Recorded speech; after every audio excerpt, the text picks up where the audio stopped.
जो रिजल्ट आने के बाद अब ज़रूरत महसूस होगी आपके पुराने साथी की, क्या कहना है?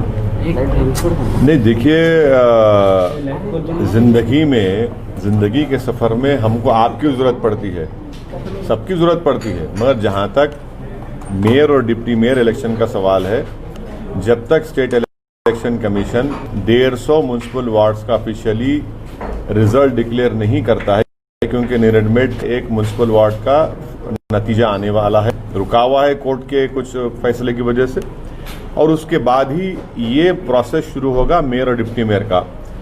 अभी हमारी पार्टी में इस सिलसिले में मैं अभी कोई बातचीत नहीं हुई है।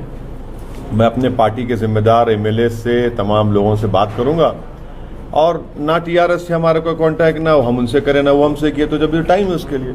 सर, लेकिन ये आप बात बोलने के लिए कह रहे हैं, लेकिन सबको पता है कि टीआरएस और एमआईएम का वास्ता रहा है, चाहे लोकसभा चुनाव हो चाहे विधानसभा चुनाव, सपोर्ट करते रहे हैं और बिना आपके बनेगा भी नहीं। इस म्यूनसिपल इलेक्शन में, जीएचएमसी के इलेक्शन में रहमत कई जगह पर हम मुकाबला किए, 51 सीट्स हम लड़े, एक रहमत नगर था, रहमत नगर में टीआरएस जीत गए, हम सेकंड आए।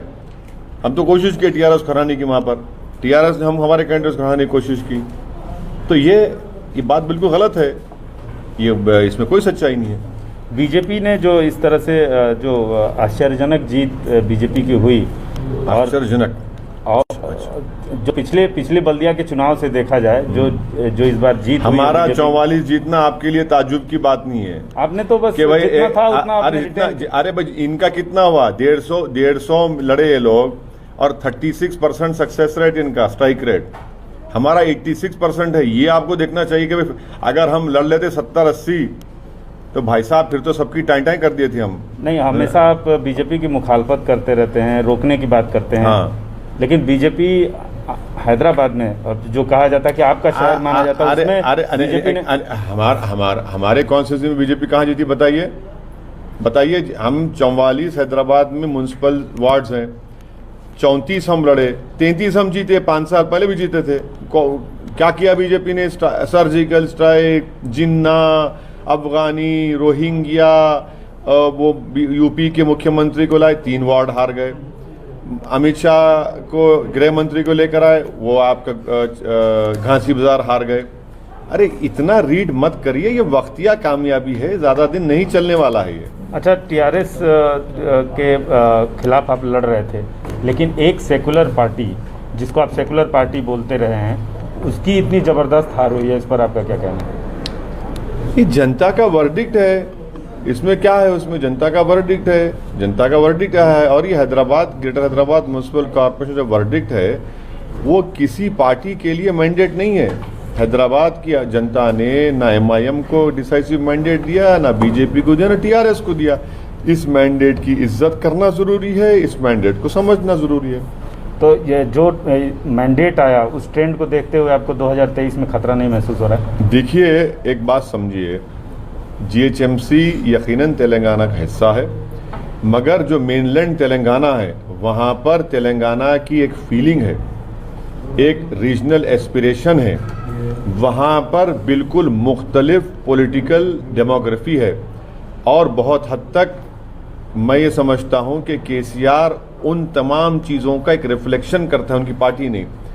अगर आप बोलेंगे आप गलत कह रहे हैं, तो मैं आपको बता रहा हूँ कि निज़ामाबाद म्यूनसिपल कॉरपोरेशन में 8-10 महीने पहले इलेक्शन हुए, जहाँ पर बीजेपी का सिटिंग एमपी है, वहाँ पर क्या मेयर बीजेपी का है, डिप्टी मेयर नहीं है। करीमनगर म्यूनसिपल कॉरपोरेशन के इंतखाबात हुए, इलेक्शन हुआ, वहाँ पर बीजेपी का स्टेट प्रेसिडेंट है, एमपी है, वहाँ पर बीजेपी का मेयर डिप्टी मेयर नहीं है।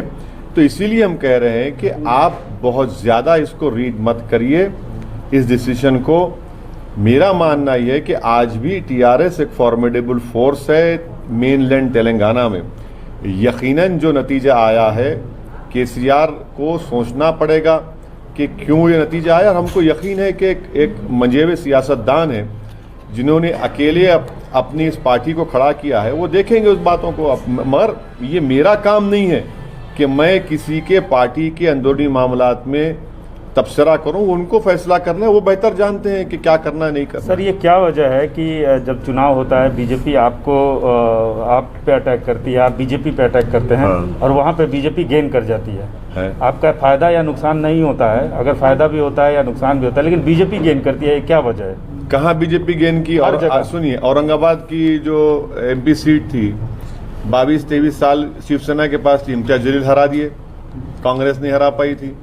झारखंड में हम इलेक्शन लड़े, नहीं मिली कामयाबी, वहां बीजेपी नहीं जीती। अरे कितनी मिसालें दूंगा मैं आपको ऐसे। ये हमको बीजेपी से क्यों जोड़ते आप? देखिए समंदर, सारी सियासी पार्टियां समंदर के दो किनारे एक नहीं हो सकते, इतना याद रख लीजिए आप। समंदर के दो किनारे कभी एक नहीं हो सकते। तो बंगाल में भी ऐसा ही होने वाला है सर, अब बीजेपी जीतेगी, आप चुनाव लड़ेंगे। अरे भाई, अगर मेरे लड़ने से तो कोई जीतेगा कोई हारेगा, मैं भी जीतूंगा ना। ये कब से हो गया कि भाई आप ये देख कर लड़ी इलेक्शन? मैं भी हारा है, 7 सीट में हार गया, मेरे खिलाफ क्यों मैं बोलूं, शिकायत करूं, मैं छोटे बच्चे की तरह रहूं कि भाई 7 सीट में हार गया, क्यों लड़े मेरे खिलाफ? यही तो जमहूरियत की खूबसूरती है, यही तो जमहूरियत की खूबसूरती है। तो बंगाल के हमारे जिम्मेदारों से हमारी बातचीत होगी, उनसे पूरा बात करेंगे, फैसला लेकर आपको बताएंगे। बीजेपी जिस तरीके से गेन कर रही है, बिहार में भी आप चुनाव लड़े, आपको भी 5 सीटें मिली, बीजेपी जीती, यहाँ भी यही देखने को मिला। तो बंगाल में आप जैसे बोलते हैं, हर बार आप ये बोलते हैं कि वक्तिया फायदा है, एक बात सुनिए, बंगाल में पार्लिमानी चुनाव हुए, 18 बीजेपी जीती, हम तो एक भी नहीं लड़े। क्या बोलेंगे आप? TMC के नेता छोड़ के बीजेपी भाग रहे, हमसे पूछ के जा रहे हैं क्या वो? अरे हर चीज में हमको लाके आप लोग खड़ा कर देते सामने। अरे हमारे कंधे पे रखकर बीजेपी का बाजा मत बजाइए, हमारे कंधे पे रखकर बीजेपी का प्रोपेगेंडा मत करिए। और बीजेपी अगर जीत रही है तो क्यों जीत रही है भी तो देखिए। भाई आप तो मुसलमानों का सेक्युलर वोट ले रहे हैं, मगर आपका वोटर कहां भाग रहा है वो भी तो सोचिए। आप वो क्यों नहीं सोचते?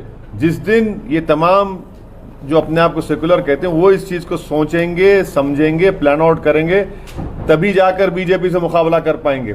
अगर ये दिन रात 24 घंटे से असदुद्दीन ओवैसी और एमआईएम करते रहेंगे तो कोई फर्क पड़ने वाला नहीं है। करते रहिए, आप हमारा नाम लेते रहिए, हम और आगे बढ़ते जाएंगे।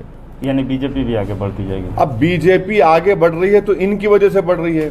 बिहार में इतना एंटी इनकम्बेंसी था जेडीयू के खिलाफ, और अब वहां नहीं जीतते आप, तो इसका जिम्मेदार किसको देंगे आप?